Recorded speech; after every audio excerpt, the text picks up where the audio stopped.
Bismillahirrahmanirrahim. Assalamualaikum warahmatullahi wabarakatuh. Selamat datang kembali dalam channel pembelajaran matematika bersama saya, Pak Maulana.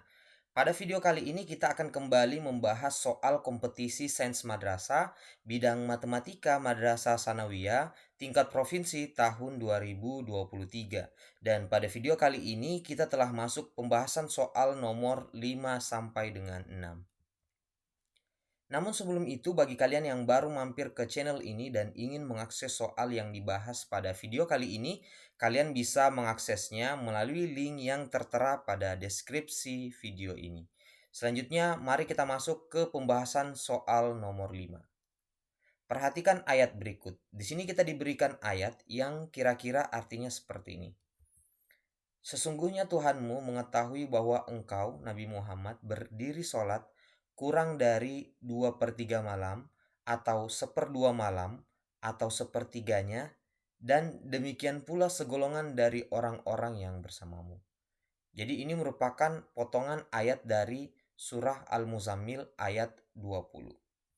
Jika bilangan yang ada dalam ayat tersebut dinyatakan dalam PQR dan persamaan PX kuadrat tambah QX kurang R sama dengan 0 memiliki akar X1 dan X2, maka nilai terbesar yang mungkin dari X1 tambah X2 adalah. Jika kita ingin menyelesaikan soal ini, tentu kita harus mengetahui terlebih dahulu nilai P, Q, dan R. Namun, kita belum bisa menentukan nilai PQR itu yang mana. Jadi di sini di ayat tersebut kita diberikan ada 3 buah bilangan, yaitu 2/3, 1/2, dan 1/3. Tapi kita belum tahu nilai P itu yang mana. Apakah nilai P itu 2/3, 1/2, atau 1/3. Termasuk nilai Q dan R juga kita belum bisa menentukan. Yang pasti nilai P, Q, dan R itu salah satu dari 2/3, 1/2, maupun 1/3. Nah, kemudian kita perhatikan petunjuk selanjutnya bahwa di sini kita diberikan sebuah persamaan kuadrat, yaitu PX kuadrat tambah QX kurang R sama dengan 0 dengan akar-akar X1 dan X2. Kemudian kita juga ditanyakan nilai dari X1 tambah X2.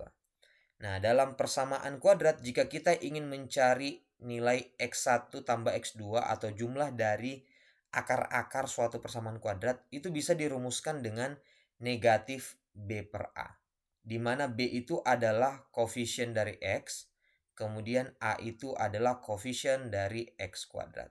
Sehingga jika kita ingin mencari jumlah akar-akarnya, yaitu X1 tambah X2, itu bisa kita cari dengan menggunakan rumus min B per A, yaitu min Q per P. Jadi Q itu adalah nilai B, yaitu koefisien X. Kemudian nilai P itu adalah koefisien X kuadrat. Nah, di sini kita sudah tahu bahwa nilai X1 tambah X2 adalah negatif Q per P. Di soal yang ditanyakan adalah nilai terbesar. Jadi kita harus memaksimalkan X1 tambah X2 ini. Nah, jika kita perhatikan nilai X1 tambah X2 itu bernilai negatif. Sedangkan yang kita inginkan adalah nilai X1 tambah X2 itu maksimal. Berarti kesimpulannya nilai Q per P itu harus minimal. Mengapa seperti itu? Karena nilai X1 tambah X2 itu negatif. Jika Q per P semakin besar atau semakin maksimal, maka nilai X1 tambah X2 itu artinya semakin kecil karena dia bernilai negatif. Negatif jika dipasangkan dengan nilai yang sangat besar, maka itu artinya nilainya semakin kecil. Makanya agar X1 tambah X2 semakin maksimal dan karena dia bernilai negatif, maka Q per P ini harus kita buat seminimal mungkin.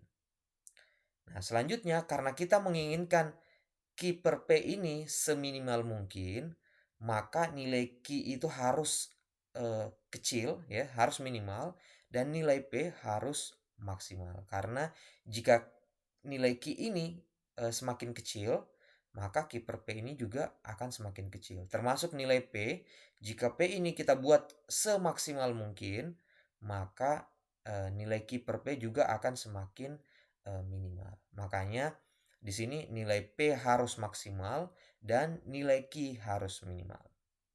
Nah, dari sini berarti jika kita menginginkan Q per P minimal, kita pilih dari ketiga bilangan yang ada pada ayat ini, yang mana yang paling maksimal untuk mencari nilai P. Jadi di antara 2/3, 1/2, dan 1/3 jelas yang paling besar yaitu 2/3. Sehingga dari sini bisa kita simpulkan nilai P adalah 2/3. Kemudian nilai Q itu harus minimal, jadi di antara 1/2 dan 1/3 yang paling kecil itu adalah 1/3. Jadi kita tentukan bahwa nilai Q itu sama dengan 1/3. Selanjutnya kita cari nilai X1 tambah X2 yaitu negatif Q per P. Jadi Q-nya itu adalah 1/3 dan nilai P adalah 2/3. Nah, di sini kita punya pembagian pecahan. Karena kita membagi pecahan, kita ubah penyebutnya menjadi perkalian ya. Berarti kita ubah menjadi negatif 1/3.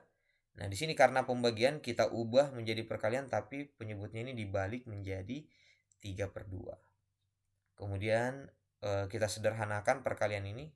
3 kita bisa bagi dengan 3 hingga tersisa negatif 1/2.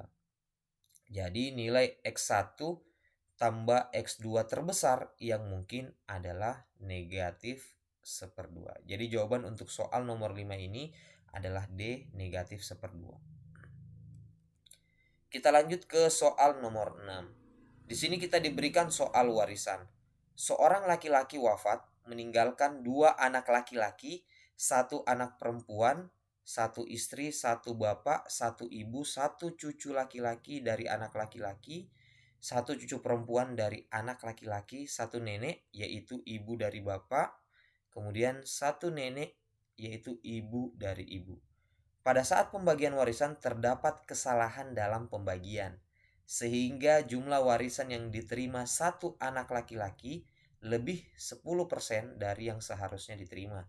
Jika harta yang diterima 1 anak laki-laki setelah terjadi kesalahan pembagian adalah sebesar Rp158.730.000, setelah dilakukan pembetulan perhitungan, maka harta warisan yang seharusnya diterima oleh istri adalah titik-titik rupiah.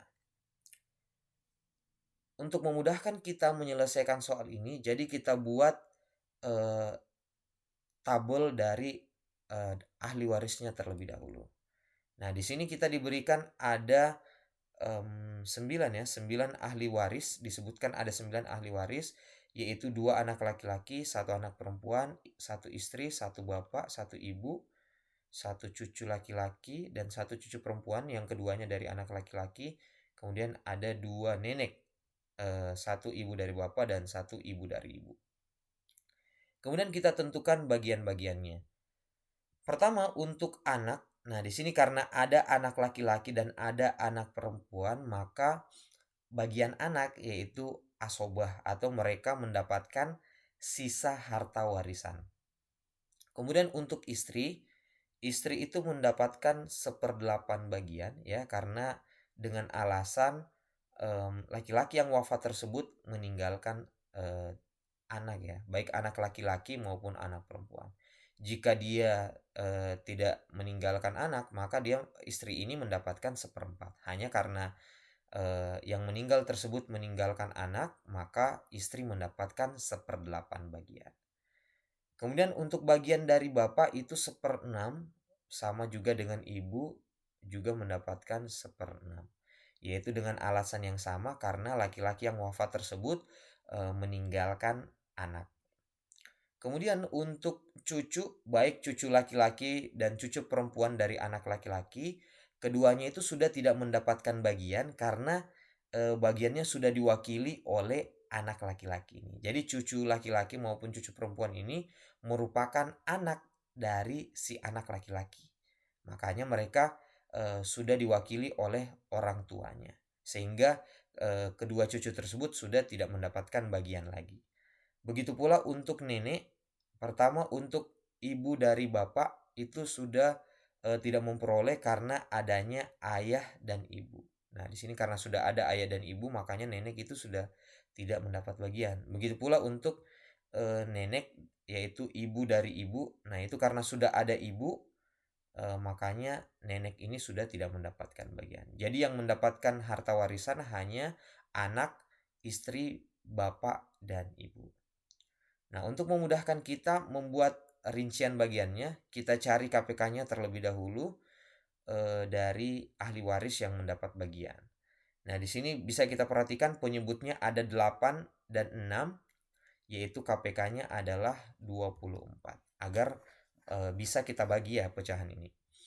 Jadi pertama 24 kita kalikan dengan 1/8 atau 24 dibagi 8 itu sama dengan 3.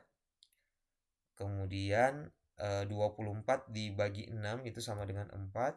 Sama juga untuk ibu, 24 dibagi 6 itu sama dengan 4. Sehingga jika kita totalkan bagiannya, jadi di sini istri mendapat 3 bagian, bapak 4 bagian, dan ibu 4 bagian. Totalnya yaitu 3 tambah 4, 7. 7 ditambah 4 yaitu sama dengan 11. Nah, karena totalnya 11 bagian, berarti untuk anak menerima sisanya. Jadi 24 dikurang 11, yaitu yang tersisa adalah 13 bagian dari 24. Jadi baik anak laki-laki maupun anak perempuan itu mendapatkan 13/24 bagian. Namun yang menjadi pertanyaan, apakah harta waris ini untuk anak akan dibagi rata? Jawabannya adalah tidak. Jadi bagian dari eh, anak laki-laki dan anak perempuan perbandingannya itu 2:1. Sehingga karena di sini ada 2 anak laki-laki, maka dia mendapatkan 4 bagian. Karena setiap anak laki-laki itu mendapatkan 2 bagian. Jadi 2 anak laki-laki mendapatkan 4 bagian. Adapun untuk anak perempuan, dia mendapatkan 1 bagian. Sehingga jika kita ingin membagi lagi, anak laki-laki itu mendapatkan 4/5 bagian dari asobah, kemudian anak perempuan mendapatkan 1/5 bagian dari asobah. 5 itu dari total bagian anak ya, yaitu 4 tambah 1. Sehingga di sini bisa kita tuliskan bagian anak laki-laki yaitu 4 dari 5 bagian dikali dengan 13/24. Kemudian untuk anak perempuan yaitu 1/5 dari 13/24 bagian. Kemudian jika kita ingin merinci lagi karena 4/5 ini adalah bagian dari 2 anak laki-laki, berarti jika kita bagi 2, maka bagian untuk 1 anak laki-laki yaitu hanya 2/5 bagian dari 13/24 bagian. Sehingga jika kita sederhanakan, 2/24 itu 12. Lalu kita kalikan 12 kali 5 itu 60 ya. Berarti bagian satu anak laki-laki yaitu 13/60 bagian dari total harta warisan yang ditinggalkan. Nah, sekarang misalkan W itu adalah total harta warisan yang ditinggalkan.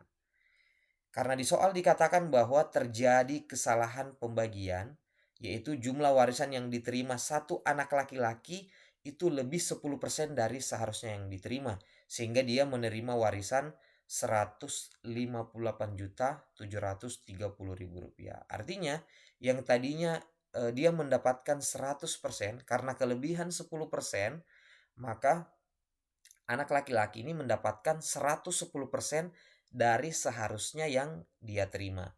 Makanya bisa kita tuliskan 110% atau 110/100 dari 13/60 bagian sama dengan Rp158.730.000. Nah, di sini untuk 110/100 dan 13/60 itu bisa kita pindahkan ke ruas kanan menjadi W sama dengan 100/110 kali 60/13. Nah, di sini karena kita pindahkan ke ruas kanan, jadi pecahannya itu kita balik ya. Dari 110/100 menjadi 100/110. Begitu pula untuk 13/60 menjadi 60/13.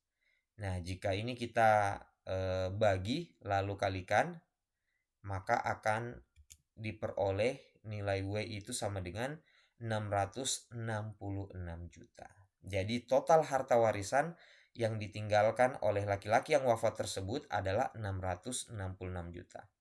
Selanjutnya yang ditanyakan adalah harta warisan yang seharusnya diterima oleh istri. Jadi istri itu mendapatkan 3/24 bagian, atau jika kita sederhanakan menjadi 1/8 bagian. Jadi bagian istri itu adalah 1/8 dari total harta warisan, yaitu 666 juta.